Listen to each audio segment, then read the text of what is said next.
Hello, everyone, and welcome to Decoding the WSL, the podcast dedicated to the stats and facts in the WSL. I am your host today, Jacob Bernstein, and today we're doing a bit of a role reversal. I'm the host, and my guest today is a man who I've heard his sunburn is worse than Declan Rice's. It's Sam Biccarino. Sam, how are you doing? I'm good, thanks. Although I am pretty sunburned, my shoulders especially. I had basically a vest on, and I was outside from about 9:30 to about 8 p.m. yesterday, and most of Saturday as well. So I'm pretty burnt at the moment. But by the time it gets to it's Monday evening at the moment. By the time it's maybe Wednesday morning, I'm going to be tanned as anything. My Italian genes are going to be coming through. Exactly. Ready for England's round of 32 game. But today we are back to talk. It's another Decoding WSL summer special. There's probably been less transfer news this week, but still a couple of bits for us to talk through. Before we do get into it, I did just want to remind all of you that our listener survey is out. It's in the podcast description. We've had quite a few of you respond, so thank you very much to everyone that's filled it out. It will be really useful for us going forward. So if you haven't completed it, it will be in the podcast description and in our Instagram bio. It just gives you a chance to kind of review review our podcast, have input into kind of what you like seeing, what you might want to see in the future, things like that. But yeah, let's get into the podcast. I think the first bit of transfer news that we have to speak about, because it involves an Arsenal player moving to Spurs, is Victoria Pelova, who made her move permanent to Spurs. I think it was on a free transfer in the end, after 3 years at Arsenal. She did have an ACL injury a couple of years ago, but still managed 3 years at Arsenal, 71 appearances for the Netherlands, and has been in 4 tournaments for the Netherlands in their squad. In terms of her role at Spurs, I'm not quite sure how she'll fit in. I think she'll be a really good squad player. I think I've seen a lot of discourse on Spurs social media saying that the overall kind of quality of Spurs' squad will improve. But we do have quite a lot of depth in midfield. We've got obviously Olivia Holt, Signe Gaupset, Evelina Simon, Drew Spence, Maite Ross, so a lot of options. And having watched Pelova's first interview that Spurs posted on YouTube, there were a couple of bits that I loved in it. She mentioned her positive conversation with Martin Ho, which I think a lot of players that have joined this summer have mentioned. She mentioned how she loved watching Christian Eriksen at Ajax because she used to play for Ajax before Arsenal. And she also mentioned fellow Dutch players Lisa Kopp, Caitlin Dijkstra, and the fact that them three used to play for the Netherlands, but also for Ajax. So I think she'll fit in very well. Sam, my first question for you is, as an Arsenal fan, what are your thoughts on this transfer? I think it's a little bit like the Legadina one that we spoke about last week to West Ham, that it's just a good transfer for all involved. I think at Arsenal she's a good squad player, a good one to have around, but for her to be in our best team, it's going to be at a time where we've got a lot of injuries. So as an Arsenal fan, she's a really good sort of personality to have around. So I'm disappointed to be losing her in that aspect, but I think in the sort of football quality aspect, she's not a huge miss. Whereas I think for her, it's going to be a great move, because I think I don't know if she's going to be a starter, to be honest, for Spurs, if everyone's fit and you have to put your best 11 out. But I think she's on a similar level to sort of, maybe not Gopset, but certainly like Summonen, Spence, Oroz, those type of players. Slightly different style of player, but in terms of the level, I think she's up there. So I think she'll get a lot more game time there. And I think she's a really positive addition for Spurs as well. She's one of those that looks right in a Spurs shirt. Sometimes you get a transfer and a player goes somewhere and they just sort of suit the shirt straight away. Like, I think McCabe looks about right in a Chelsea shirt, but like when Miedemar first went to City, I thought that looked really strange. Whereas Pelova in a Spurs shirt sort of seems relatively normal. She seems to be looking really at home, looking comfortable there already, which is good. And I'm excited to see, how she's going to link up, not just with some of the other, Dutch players around her, because obviously they're not necessarily the more attacking players like Pelova is, but with people like, I guess, Tamberg, Holt, Gopset, obviously Hansen now as well, and Martinez. The Spurs are really building something, and I'll be amazed if they're not challenging for top 4. Yeah, I think you're right. I think weirdly she kind of does fit the Spurs shirt, but it is obviously weird seeing her move from a direct rival. Arsenal and Spurs are closest rivals. As a more broader question, we've seen, you mentioned Katie McCabe. We've seen quite a lot of transfers between direct rivals. Katie McCabe, obviously seeing Beth Mead go to City. In general, what are your thoughts on there being such a mass movement of players between direct rivals? I mean, we probably see that a bit less in men's football. Is that a cultural thing? Is it maybe a quality thing? What are your thoughts on that, Sam? Yeah, I think it's probably a mix of the fact that women's football generally, like you say, we don't see it as much in men's football. I think that there's sometimes that a club will be the best fit for a player that's at a rival club, but there's such a sort of aggressive rivalry between the two clubs that it's actually not worth it, and that comes into it. Whereas in women's football, you don't get that same quite aggression between clubs. You still do get a rivalry. You know, there is a rivalry between Arsenal and Chelsea, and between Arsenal and Spurs, and the Manchester clubs and things like that. Especially now that these teams are, other than Arsenal and Chelsea, it's not until the last couple of seasons that these teams are a closer match in terms of quality. Like Arsenal Spurs, even 5 years ago, was a much bigger gap in terms of quality than it is now. So yeah, I think it's sort of sensible for teams to be able to transfer like that, and I don't think you need to have that animosity. If anything, it just gets in the way of good transfers. So yeah, I'm absolutely for stuff like this. It does leave a little bit of a weird dynamic though when you then see the player playing for another club that you then, how do you treat them? I've seen a bit of discourse online already, not about Palova, but about McCabe, because she's been very, especially on her socials, very like pro Chelsea since she's gone like more than you would a normal signing. So I don't really know how she's going to get received at the Emirates, but yeah, I think Palova was such a likable figure, even though she's, in the grand scheme of things, she's not been at Arsenal that long. She was there for 3 years and, put a decent contribution towards the team's success, but it's not like she was the star player. She wasn't a Caldente or a Russo level, but she was just very well liked. And I think for that reason, I think it's she'll be received quite well when she comes back. Unless she scores, then she'll definitely get booed. But I don't mind the sort of transfers between rival teams. I think, we've seen it in Manchester last summer with Park and Clinton literally doing a swap deal. And that's been generally fine. Clinton's maybe not had as many minutes as she'd hoped for, and Park's had a much better season than I think most people would expect. And there's not been, there's just been general positives about that, and about, how great a season Park's had. And I haven't really heard anyone be like, oh, Park's had a great season, even though she's transferred to a rival. It's not been like a topic of discussion. It's not been a problem. It's just good. It's just fine. It's because I think the rivalries aren't as, like I say, aggressive. It's not as quite as tribal as it is in men's football, which personally I think is quite a good thing, and I'd like it to stay that way. I think you're right. I wonder if that ends up changing over time as kind of the women's football fan base grows. But I guess we shall see. I think at the end of the day, it probably is a good move for both teams. And a good move for the player, and the fact that I think Victoria Palova probably will get more game time at Spurs. Next, let's move on to Brighton. I think Brighton made 2 signings in the last week: Emil Geramo and Nadia Kreziman. A Norwegian international and a Polish international. I think these are 2 really good moves for Brighton. Obviously, Brighton were really, really impressive towards the back end of the season. They reached the FA Cup final. There's some good results against big teams. They end up knocking Arsenal out of the FA Cup.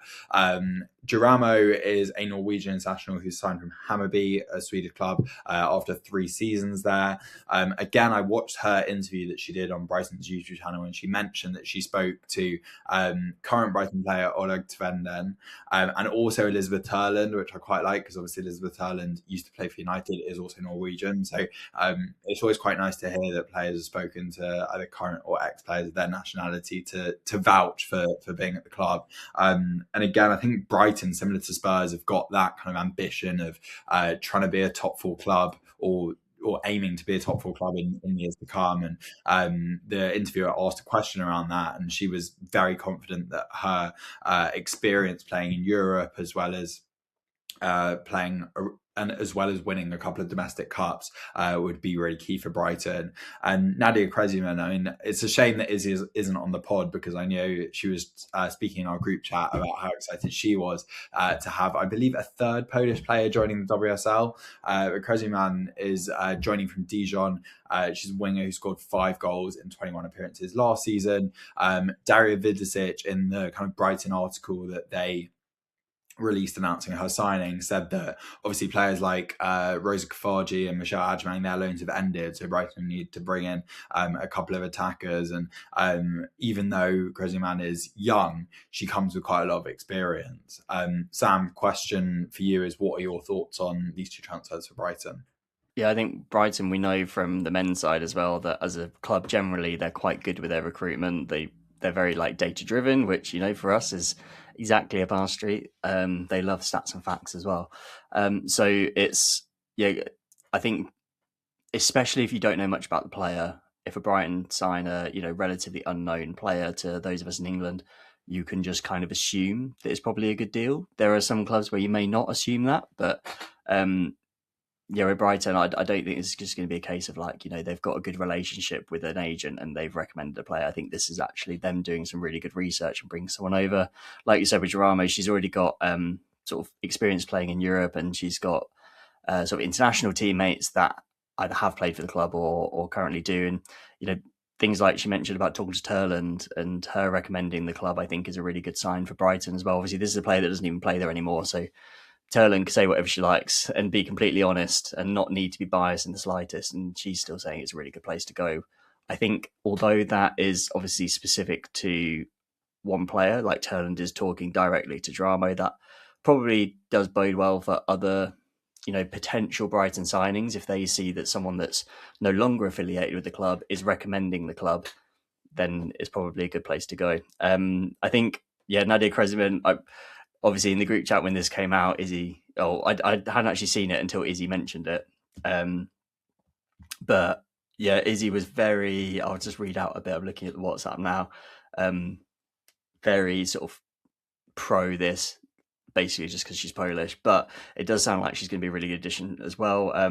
Said that she's a winger. She's very good at pressing high. So she's going to be an option on the wings or as a sub, and then basically can probably give Fran Kirby a bit more time playing in the 10, because Kirby did play a bit more out wide last season, but I think she's better in the 10, and obviously now she starts aging a bit more as well. She's probably going to not be as effective on the wings as she is in the 10. So Kreziman is going to be the type of signing that's going to allow Fran Kirby to be at her best. And yeah, I mean, she's only 22. She's already got a lot of appearances. So yeah, I guess sky's the limit for her. And I think Brighton long term, like I think they're sort of in this bucket with Spurs that approaching it in slightly different ways, because I think Brighton are a bit more, they feel like they're putting more investment but longer term, whereas Spurs are putting maybe not quite as much investment overall, but sort of as a per year basis. You know, Spurs are putting a lot more in a shorter term, not necessarily like London City Lionesses, which is even shorter term.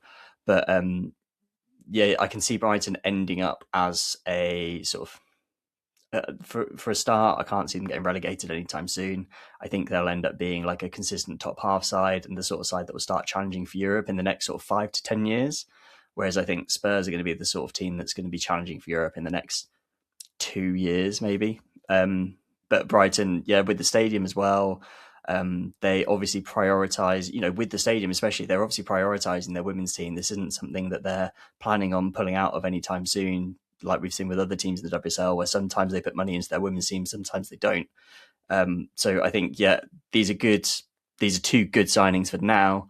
And it also, yeah, Brighton as a club is looking like it's a good long-term destination for a lot of players. And I imagine these won't be the first players that come in that have a lot of potential and, you know, that are in their early 20s and end up being superstars.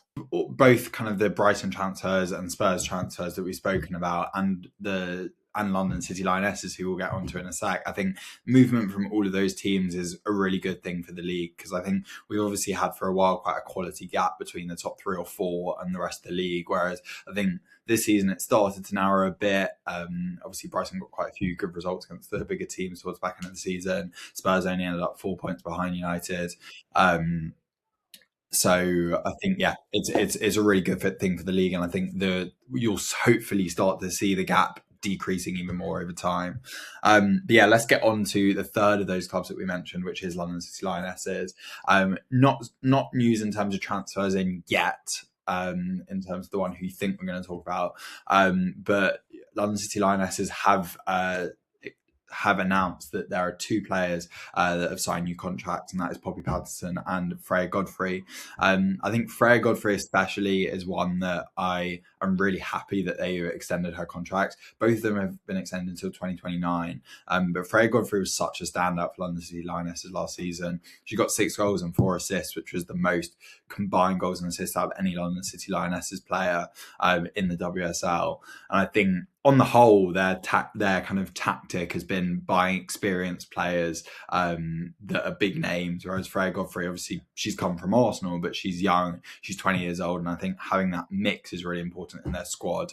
And Poppy Pattinson as well, obviously made her England debut in March 2026.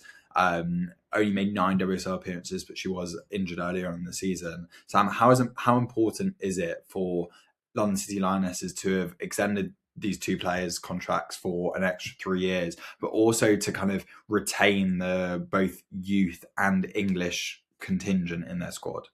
Yeah, I think it's really important for these two players in particular. It's very important because Freya Godfrey is, like you say, she's only 20. She's spoken recently about. I don't know if it's a sort of direct question about her transfer from Arsenal, but she spoke about. I saw a sort of clip of her talking about how important it's been to get so much game time, given her age. Because if she was at Arsenal still, she probably would have got some game time this season, but nowhere near the same amount as she's got at London City. So that's been fantastic for her. She can obviously see not just the benefit of that, but also, I guess, the plan going forward. So yeah, fantastic for her, and I can completely understand why she signed the deal. Same with Poppy Patterson. I think she's, she's probably not at the same level as Freya Godfrey in quality, but she's definitely a WSL standard player. She is potentially the sort of player that can help them, would still be in the team when they start getting into Europe, and can perform there as well. Because I think she is of that standard as well. She's not necessarily going to be the best left back in the league at any point because Katie McCabe's still around, to be honest, but she is going to be a player that's going to be up there and is going to be a really good, solid player for them. Almost like a really reliable player, which when she's only 25 as well, she's still got her best years ahead of her. I think they're two really good signings, contract extension signings to keep on. But the point you made about the sort of young English players, I don't know necessarily I guess for the English part, it is good because I don't know what their youth setup's like, to be honest. I haven't heard a lot about it because they're a relatively new club and things like that, and they're much more focused on the first team. But it's really important for showing young players that if you come to London City Lionesses, we've got a lot of talent in this squad. We've got a lot of Champions League appearances. We've got a lot of international appearances and goals and the accolades and the trophies that people have won. But actually, if you're good, it doesn't matter if you've not got the experience. If you're good enough, you're going to get played and you're going to get good contracts and you're going to be an important part of our squad for years to come. So, yeah, we all know that at the moment, at the time of recording, Lex Mateus hasn't been announced, but it's all but announced, basically, that she'll be joining London City. And Mappy Leon is a potential person to join her, and Mary Ertz and people like that. They are big names that have won a lot in the women's game, but that's not all this team is.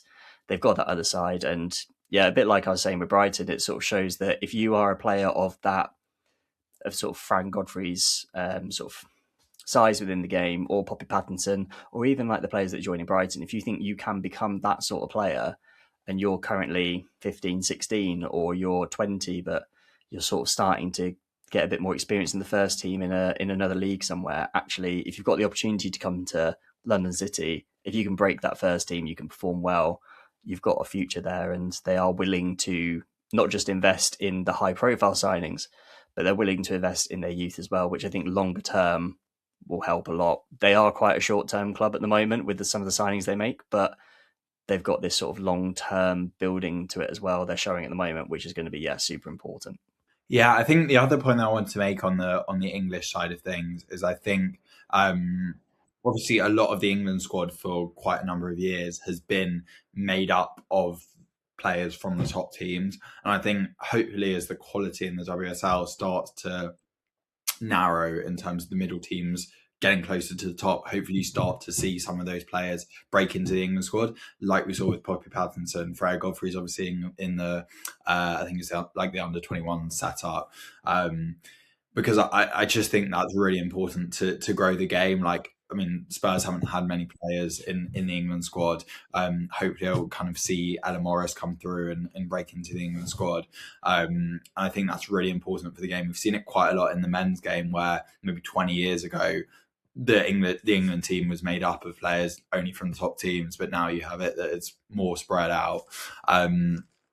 Moving on to another team who have had quite a few changes in terms of manager and in terms of player contracts is Everton.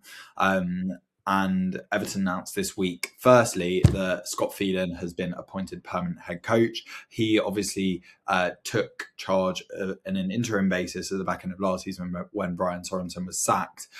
He had 4 wins and 4 losses in 8 WSL games, including a 3-game win streak at the beginning of his tenure. And he's been rewarded with the permanent job. Sam, how do you feel about this appointment? And do you think this is a good appointment, or could Everton have gone for someone else with maybe a bit more experience? I think it's fine. It's not a problem, this appointment, and I think it might be better as well than just fine. Because I say fine because he got, he was averaging 2 points a game, 1.5 points a game, sorry, for the time in charge last season, which is, enough to be a lower to mid-table WSL side, which is sort of where Everton have been. It's not moving up. It's not necessarily, moving up the league, but sort of remaining where you are is still building as a club, especially, considering how much other teams are building as well. So I don't think it's a bad appointment. It's going to be a bit more consistency. We know that Everton aren't necessarily like some of the other teams that chop and change their manager a lot more often. Brian Sorensen was there for a while beforehand.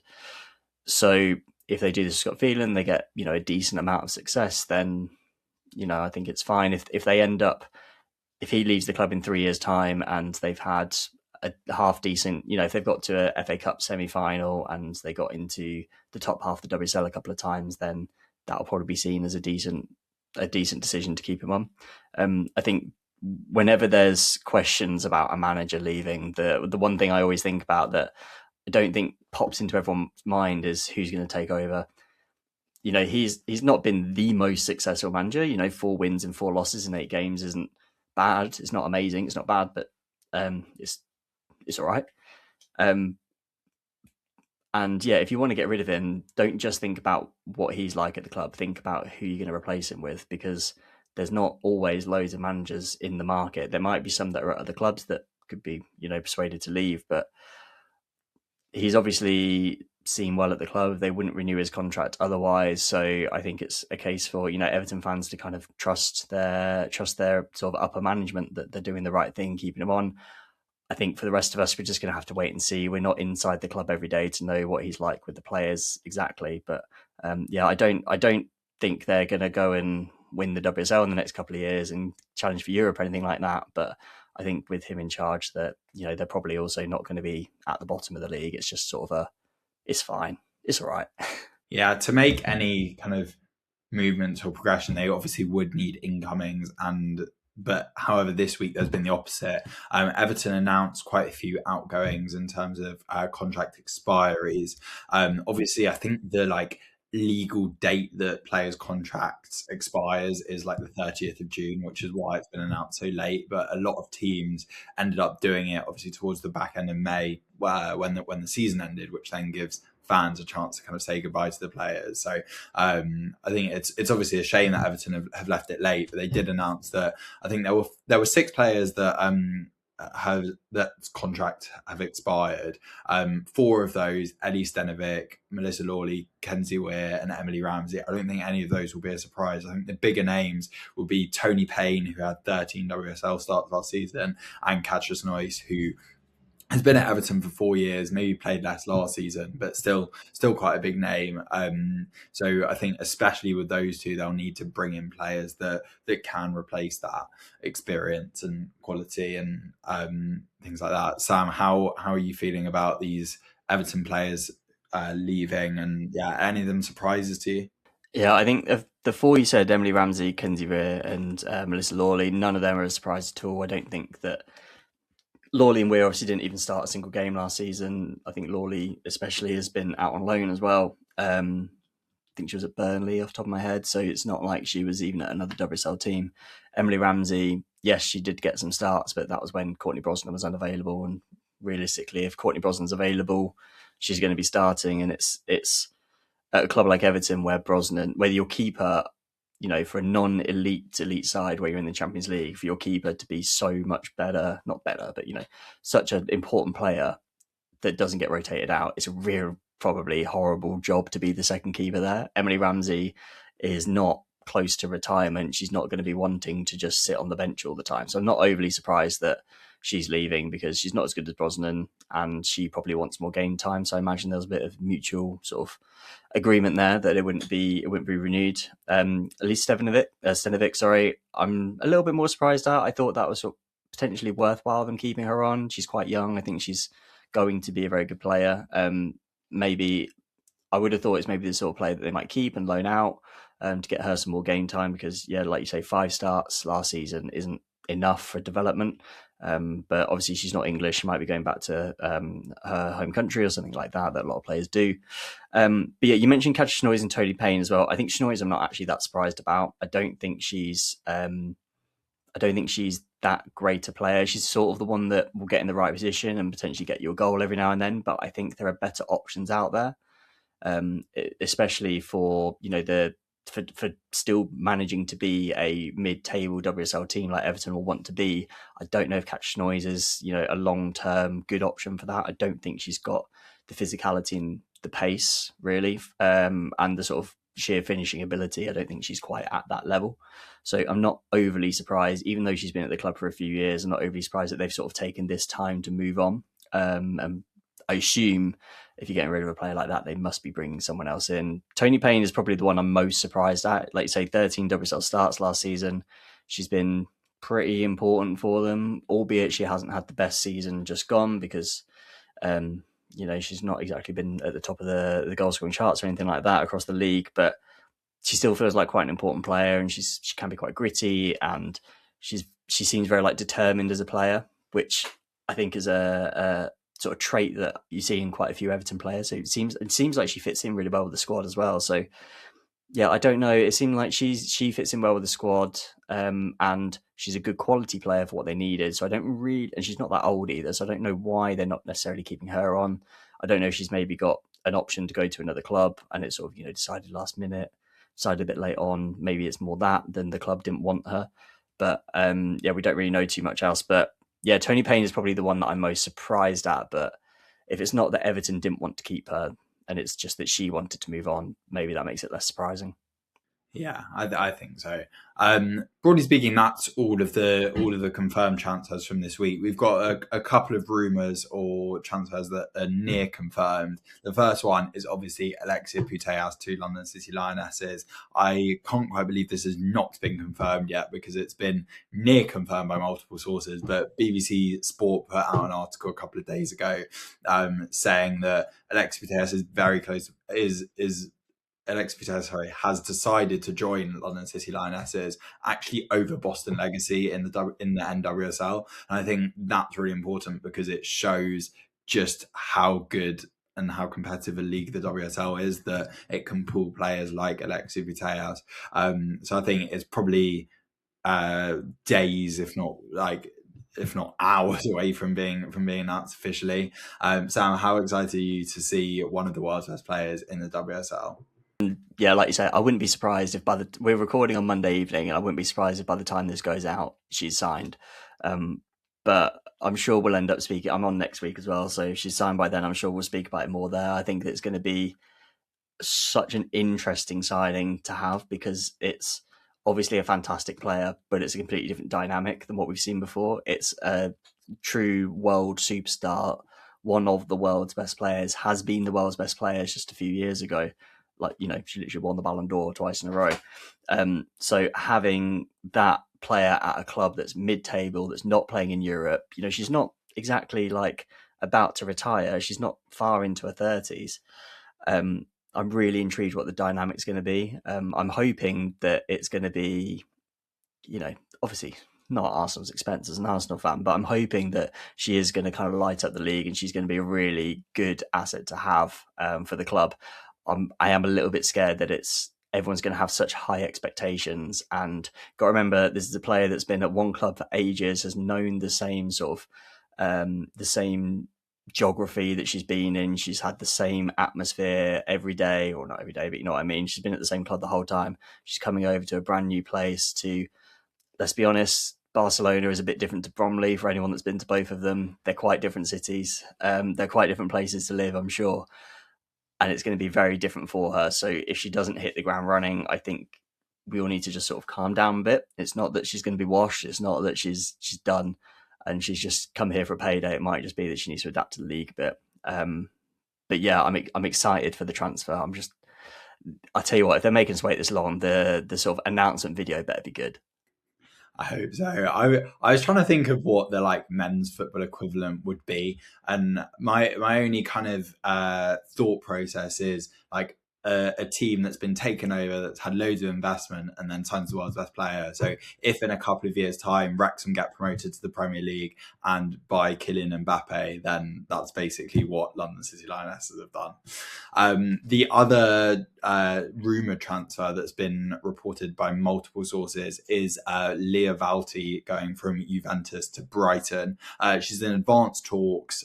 She does have a year left on her contract, but apparently she's keen on returning to the WSL. Sam, as an Arsenal fan, how would you feel about seeing Leah Valti return to the WSL, but not in an Arsenal shirt? Yeah, I like it, to be honest. I think that especially as a club like Brighton, who aren't going to be sort of a direct competition with Arsenal, it'll be, I mean, they are quite good at taking points off Arsenal, unfortunately. But yeah, as an Arsenal fan, I quite like seeing her back. She's a bit like Vic Pulova. She was just such a nice personality to have around the club that whatever she does, even if she goes to a direct rival, it's just like, I just want the best for her. I just want her to be living her best life and coming back and doing what she wants to do. And she's a fantastic player for Arsenal. She doesn't need to. I don't think she'll be booed or anything whenever she comes back. She could probably come to the Emirates and score a hat trick, and they'd still applaud her off, because I think there's just so much love for her from Arsenal Football Club.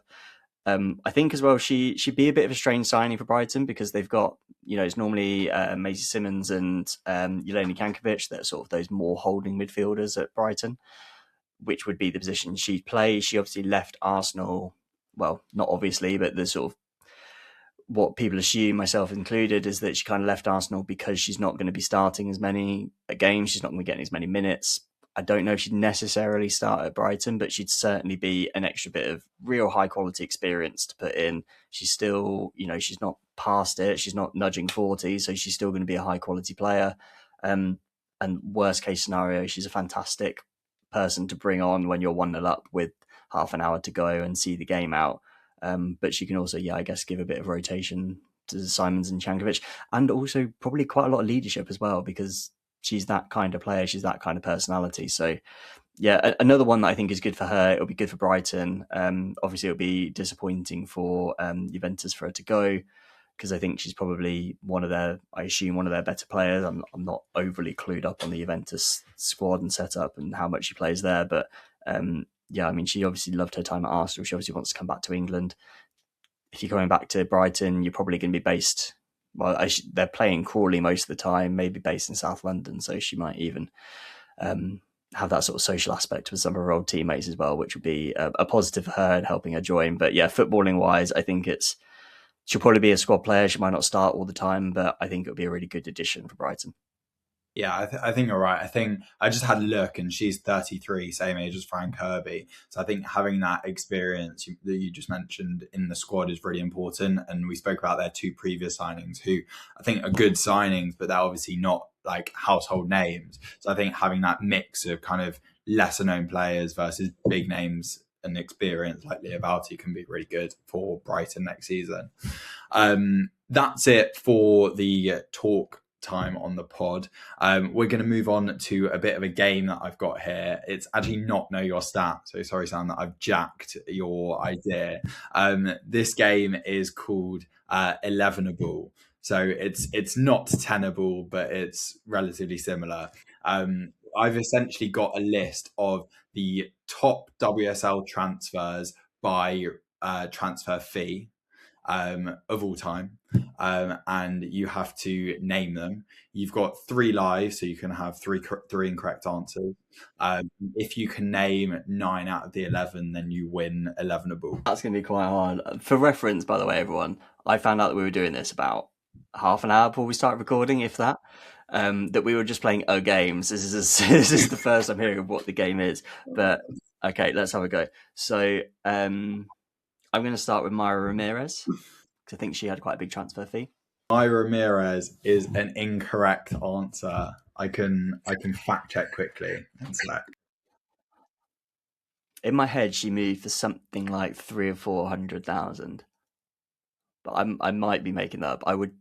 I'd trust your list over my memory. She was very close. She would have been 12th on the list.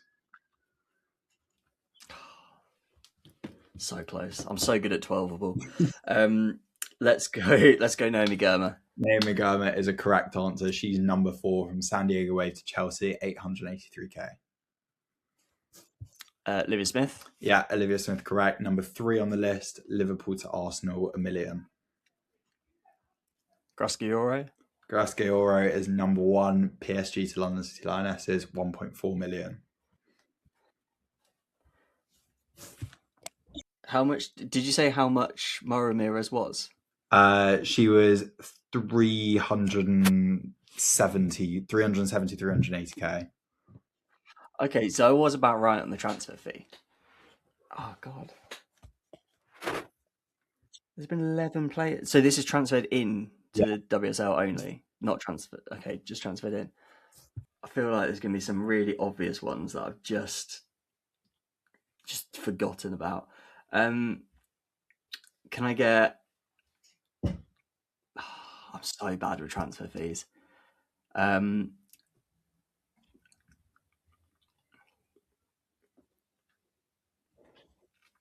I get Leah Schuller? Leah Schuller is an incorrect answer. Let me double check.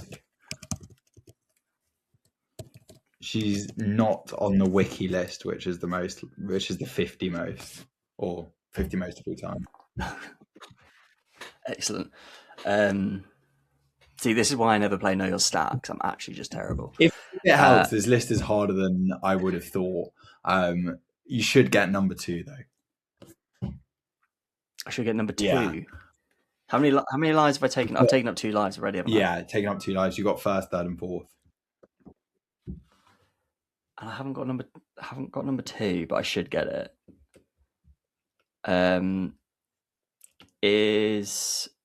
I don't know how much she went for, but I feel like she should be expensive. I'm going to go Signa Gopset. Signa Gopset is number 11, so it is a correct answer.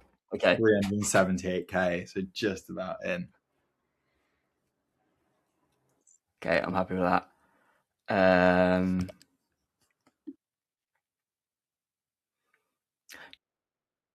I can give you a clue as to like a couple of like when the transfers happened in time, which might jog your memory. Yeah. Okay.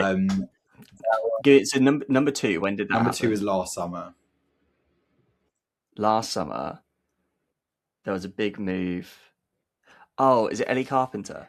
It is not Ellie Carpenter. That's an incorrect answer, and you're out of 11able with 4. Do you want me to say the rest of With 4. Yeah, the other ones that I sort of had in my head were, I didn't know how much Vangerheim might cost. I didn't know how much Sam Coffey might cost. The other ones I had were Carolyn, but then I was like, I can't remember how much she moved. Did she come on a free? Can't remember. Yeah, give me some. The first 2 that you said were on the list. So number two that you missed out was Alyssa Thompson, who went from Angel City to. Oh yeah, you're right. I should have got that. Number 5 was Kira Walsh, Boston Chelsea for 714k. 6 was Sam Coffey. 7 was Ellen Vangerheim. 8. This is what it says on Wiki, but 8 Neve Charles, which I don't even know if that's been confirmed yet. But from Chelsea to.